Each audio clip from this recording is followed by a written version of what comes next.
Our top focus in WION right now. Israel's cabinet is set to vote on a Gaza ceasefire and hostage release deal today after Israeli Prime Minister Benjamin Netanyahu delayed it, accusing Hamas of seeking last-minute changes to the agreement.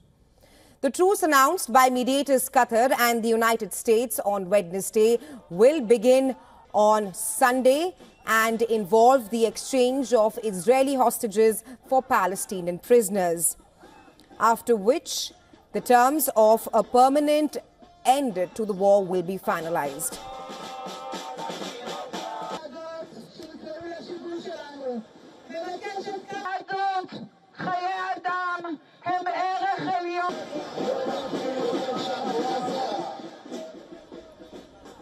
On Thursday, Prime Minister Netanyahu's office accused Hamas of backtracking on parts of the agreement to extort last-minute concessions and vowed to postpone the cabinet vote until the issues were addressed.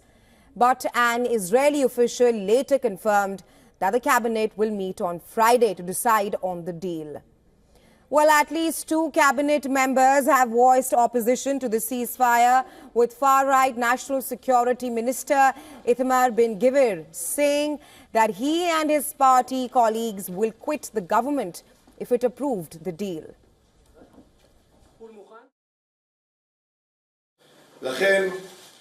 With an abandoned agreement approved and implemented, we will deliver our letters of resignation to the Prime Minister, and the Otzma Yehudet party will not be part of the government, and we are resigning from it. In addition to Ben-Gvir, far-right Finance Minister Bezalel Smotrich has also opposed the truce, calling it a dangerous deal. Israelis supporting hard-right lawmakers blocked a highway in Jerusalem, denouncing the ceasefire agreement. They marched on a road junction, some with hands painted red. Around 200 demonstrators attended a rally near the Israeli parliament and government ministries.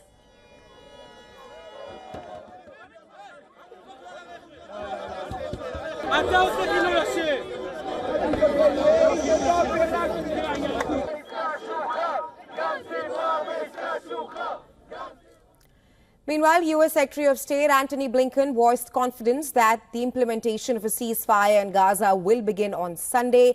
Blinken said he and other officials of the Biden administration were on the telephone to try to resolve issues through mediator Qatar.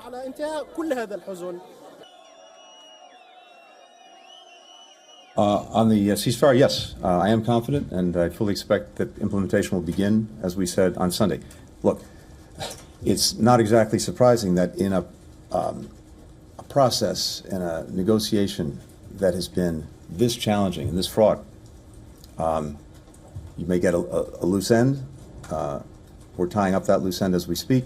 I've been on the phone in one way or another all morning with Brett McGurk, with our Qatari friends, and I'm very confident that this is moving forward, and we'll see the start of implementation of the agreement on Sunday.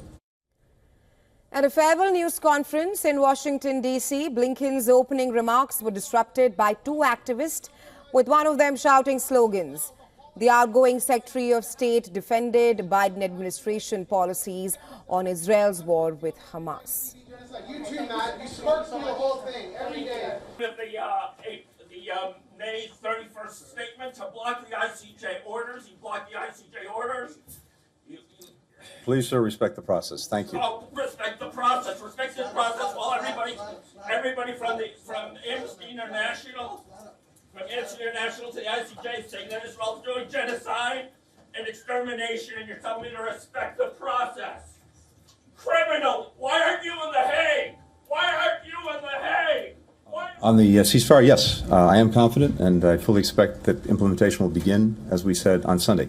Look, it's not exactly surprising that in a process, in a negotiation that has been this challenging and this fraught, you may get a loose end. We're tying up that loose end as we speak. I've been on the phone in one way or another all morning with Brett McGurk, with our Qatari friends, and I'm very confident that this is moving forward, and we'll see the start of implementation of the agreement on Sunday. Furthermore, U.S. President-elect Donald Trump has said that the hostage ceasefire agreement between Israel and Hamas must be finalized before his inauguration on Monday. In a podcast interview, he said, "We changed the course of it and we changed it fast, and frankly, it better be done before I take the oath of office." Meanwhile, Gaza's Civil Defense Agency said Israel pounded several areas of the territory after the deal was announced, killing at least 80 people and wounding hundreds. The Israeli military reported hitting about 50 targets across the territory over the past day. Turkish President Recep Tayyip Erdogan expressed concern about Israel continuing its attacks on Gaza despite a ceasefire deal reached a day earlier. He said the Israeli government must not be allowed to violate and exploit the ceasefire. On the other hand, Yemen's Iran-backed Houthi rebels threatened to keep up their attacks if Israel did not respect the recently announced ceasefire in its war against Hamas.